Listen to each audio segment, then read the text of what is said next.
चलिए जी, तो अब स्टार्ट कर रहे हैं हम अपनी एडजस्टमेंट नंबर 3, जिसका नाम है प्रीपेड एक्सपेंसेस।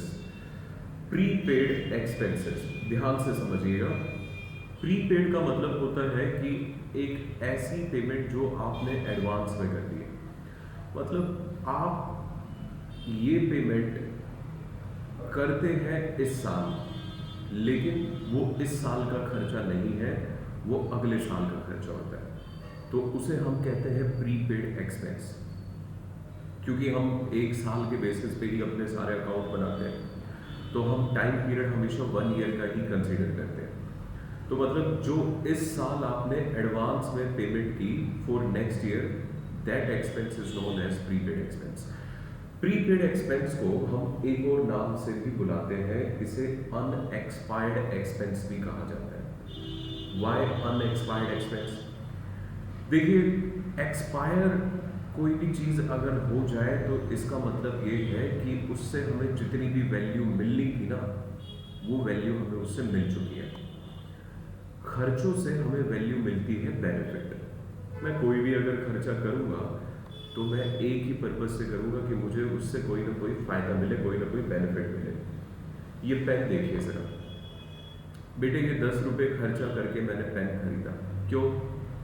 क्योंकि मुझे इस पेन से बेनिफिट चाहिए राइटिंग का।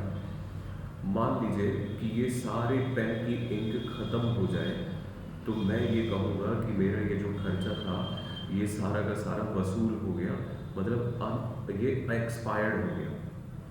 और अनएक्सपायर्ड क्या हुआ? एक ऐसा खर्चा जिसका बेनिफिट अभी मिला नहीं है इस साल, आपको आने वाले ईयर्स में मिलेगा, उसे हम कहते हैं एक्सपायर्ड एक्सपेंस।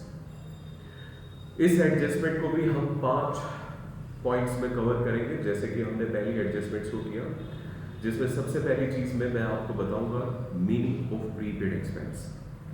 प्रीपेड एक्सपेंस का मतलब क्या होता है? प्रीपेड एक्सपेंस वो खर्चे होते हैं जो हम करंट ईयर में पे तो करते हैं, लेकिन वो करंट ईयर के होते नहीं हैं, वो हमारे नेक्स्ट ईयर के होते हैं। देखिए जरा, मैंने आपको नोट्स में क्या लिखवाया है। Prepaid expense refers to those expenses which have been paid during current accounting period, but benefit of which will accrue in subsequent year. Accrue का मतलब क्या होता है? Due, मतलब उसका फायदा हमें कब मिलेगा? अगले साल, मतलब इसके बदले में हमें सर्विसेज अगले साल मिलती है। तो ये होता है प्रीपेड एक्सपेंस। अब बात करते जी, ये किस किस्म की एडजस्टमेंट है? तो देखिए, 2 तरह की एडजस्टमेंट्स होती है। एक तो जो लास्ट डेट पे रिकॉर्ड होने वाली एडजस्टमेंट होती है, और एक जो रेक्टिफिकेशन होती है। तो मेरे बच्चों, ये एक रेक्टिफिकेशन है, ठीक है जी। मैं आपको समझाता हूँ कि अक्सर प्रीपेड एक्सपेंसेस किन चीज़ों के होते हैं। इंश्योरेंस के सबसे ज़्यादा प्रीपेड एक्सपेंस होने के चांस होते हैं। वो क्यों? इंश्योरेंस बेटे जो की जाती है, हर साल इंश्योरेंस का प्रीमियम दिया जाता है, ठीक है जी। अब ये इंश्योरेंस 2 तरह की होती है, एक लाइफ और एक होती है जो हमारे एसेट्स पे होती है। जैसे मैं अपनी बिल्डिंग की इंश्योरेंस करवा दूँ, मैं अपने गाड़ी की इंश्योरेंस करवा देता हूँ, ये हमारे एसेट्स पे होने वाले इंश्योरेंस है। देखिए, लाइफ इंश्योरेंस एक ड्राइंग्स है, वो हमारे फर्म का खर्चा ही नहीं होता है, वो तो ड्राइंग्स होता है। तो लाइफ इंश्योरेंस यहाँ पे बात नहीं हो रही है, यहाँ पे बात हो रही है बाकी जो इंश्योरेंस एसेट्स पे होती है उनकी, ठीक है जी। जैसे कि फायर इंश्योरेंस प्रीमियम हम करवा देते हैं कि अगर मान लीजिए हमारी बिल्डिंग में कभी भी फायर कैच हो जाए, तो फिर हम वहाँ से जितना भी नुकसान है उसकी भरपाई अपने इंश्योरेंस से कर सकें। इसके लिए मुझे 1 साल का प्रीमियम भरना होता है। अब देखिए, प्रीमियम की डेट जो होती है वो बड़ी अजीबोगरीब होती है। आपने अगर आज की डेट में प्रीमियम पे किया, तो ये आज की डेट से लेके आपको अगले साल की इसी डेट तक फायदा देगा। मतलब आज जैसे की डेट है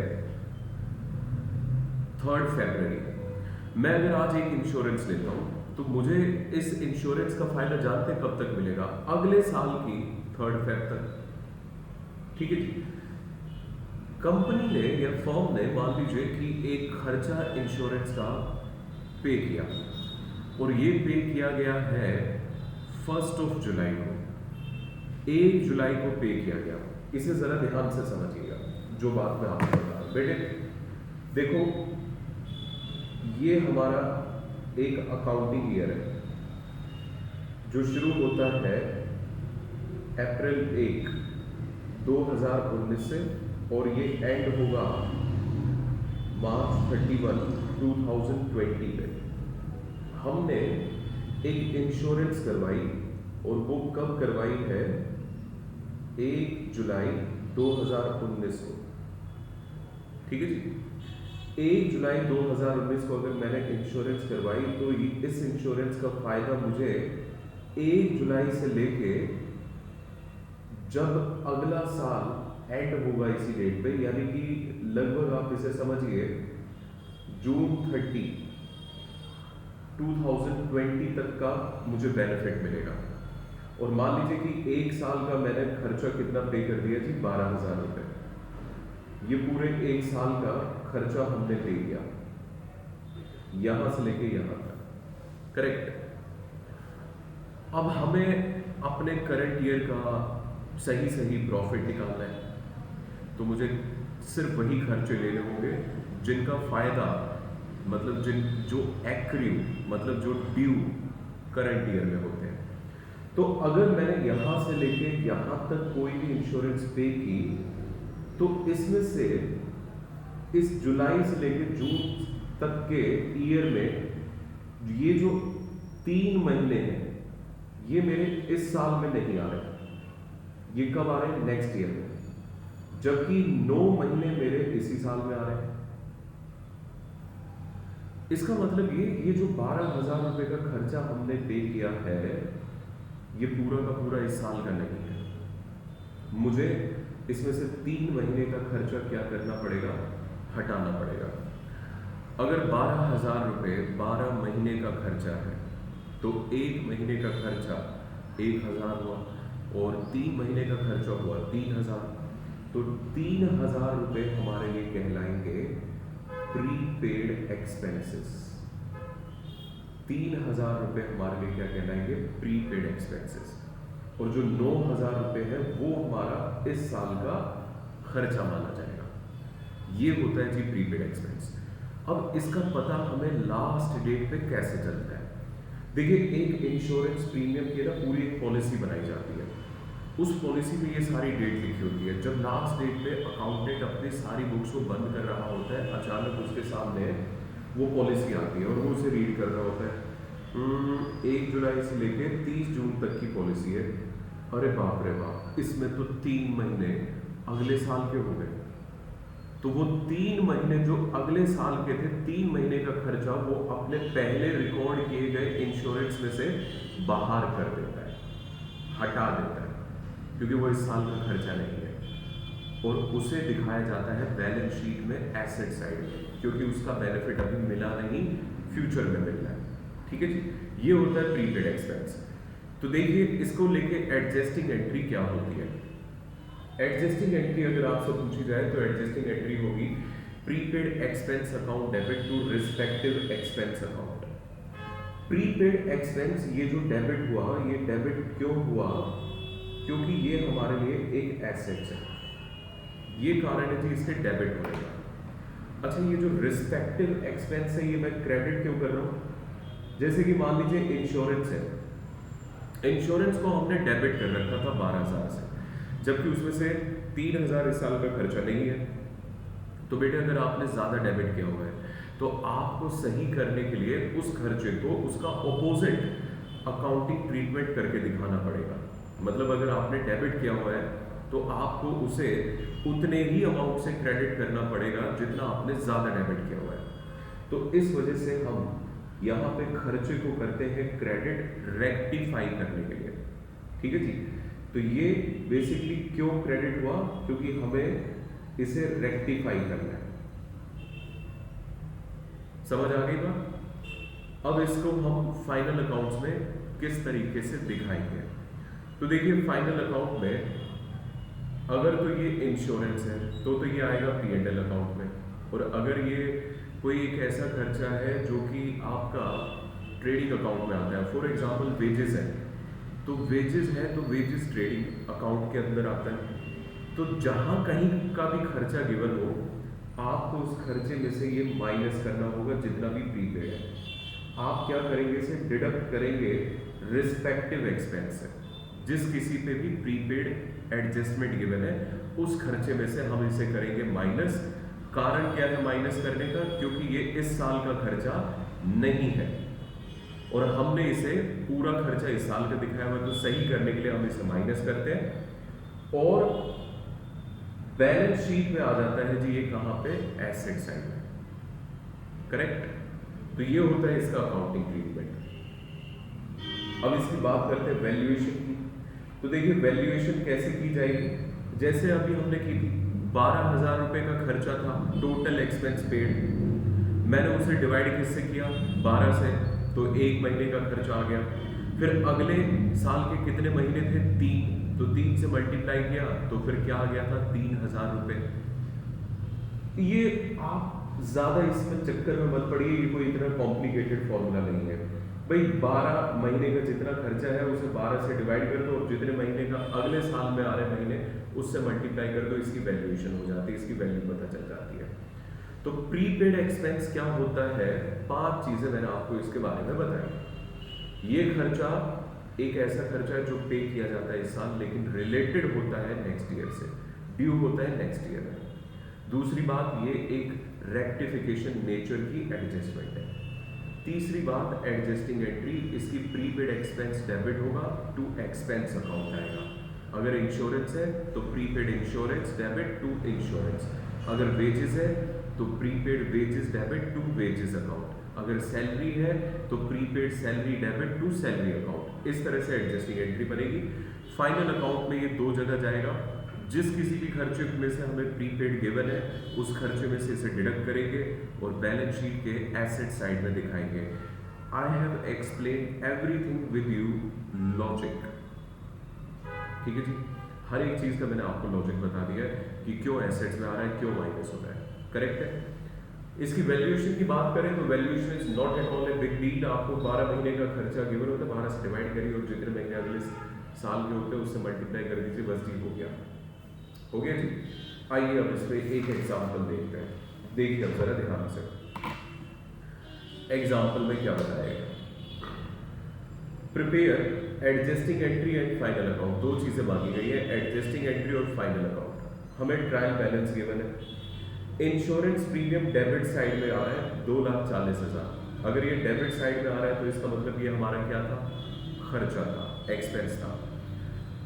अच्छा, प्रीपेड इंश्योरेंस या प्रीपेड एक्सपेंस के बारे में एडजस्टमेंट जो है ना वो कई तरीके से ड्राफ्ट की जा सकती है। आपको यहाँ मैंने अलग अलग एग्जाम्पल से बता दिया है कि आपको ये किस तरीके से देखने को मिल सकती है। जैसे देखिए, इसे हम बाद में पढ़ते हैं, काफी लंबा चौड़ा है, पहले छोटे मोटी चीजें पढ़ लें। हो सकता है कि वो आपको डायरेक्टली बता देगा कि अनएक्सपायर्ड इंश्योरेंस है 60,000 रुपए। अनएक्सपायर्ड का मतलब ही क्या होता है, प्रीपेड। इसका मतलब इस 2,40,000 में 60,000 प्रीपेड है। या फिर वो आपसे कहेगा कि out of insurance premium paid this year 60,000 is related to next year. बात तो वही हो गई कि जी 60,000 इस साल का नहीं अगले साल का खर्चा है। या आपको बताया जाएगा कि out of insurance premium paid this year 3 months are related to next year. तब भी बात वही हो गई कि 3 महीने का खर्चा इस साल का नहीं अगले साल का खर्चा है। बात सब में वही आएगी, बस यहाँ पे अंग्रेजी दे दे के बच्चों को परेशान किया जाता है एडजस्टमेंट में। तो बस वो मैंने आपको यहाँ पे अलग अलग तरीके से आ सकता है, वो सारे तरीके मैंने आपको यहाँ बता दिए। अब इससे पढ़ते हैं। यहाँ पे क्या बताया गया है, 1 जुलाई 2019 को इंश्योरेंस प्रीमियम पे किया गया। 1 जुलाई 2019 को पे किया गया है on A policy which will expire on 30/6/2020। मतलब हमने 1 जुलाई 2019 को एक पॉलिसी ली और वो जो पॉलिसी है वो हमारी कब खत्म होगी, 30 जून 2020 को, मतलब 12 महीने। और अकाउंट्स हमारे क्लोज हो रहे 31 मार्च को। तो इसका मतलब 3 महीने हमारे इस साल में नहीं लाई करेंगे, वो कब लाई करेंगे? अगले साल। तो 3 महीने का खर्चा कैसे निकाला जाए?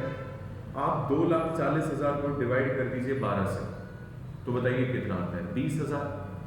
ये आता है जी 1 महीने का खर्चा, लेकिन हमें 3 महीने का चाहिए। तो 1 महीने का अगर 20,000 है तो 3 महीने का ऑब्वियसली 60,000 इज प्रीपेड एक्सपेंस। अब इसके लिए एडजस्टिंग एंट्री क्या बनेगी?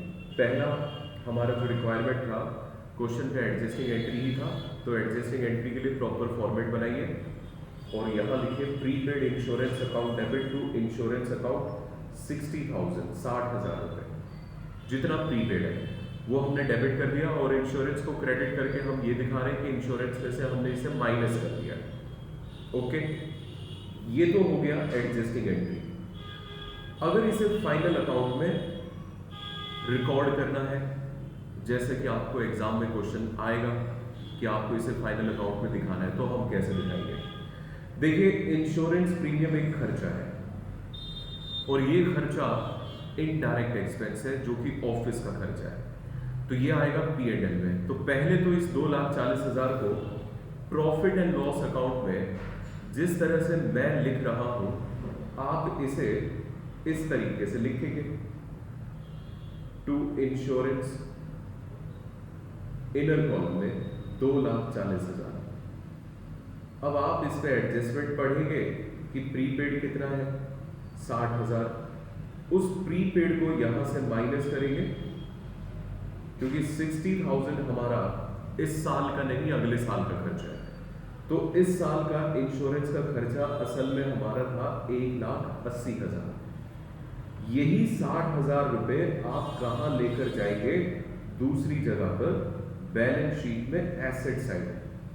क्यों जा रहे हैं जी ये एसेट साइड में? क्योंकि इनका बेनिफिट अभी नहीं मिला है, इनके बदले में हमें जो सर्विस मिलनी है वो अगले साल मिलेगी 3 महीने की सर्विस, यानी कि 60,000 का बेनिफिट अगले साल का है।